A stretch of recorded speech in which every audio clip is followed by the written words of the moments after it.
If you use the new Microsoft Edge browser, you may now see that Collections has been added as a feature. To use Collections, tap the button in the top right corner. You can then start a new collection by naming it as you wish. Maybe you're researching a project or just getting some gift ideas. In this instance, it's just my stuff. Then just start browsing as you normally would. If you find something you'd like to save in your collection, you can click a button to save the whole web page. Alternatively, if you want to copy a part of it, highlight the section you want, and then it's just a case of simply dragging and dropping it into your collection. You can do the same with images as well. For instance, if I look up the Microsoft logo on Bing, I can drag and drop the image into my collection. You've also got the option to add any additional notes. Maybe you want to give some context to what you just added, especially useful when adding images to your collection.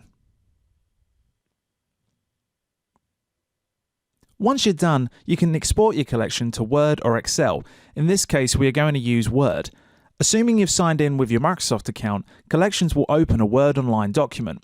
Now you can see everything I added, as well as references for where I got it from, especially useful for students when researching.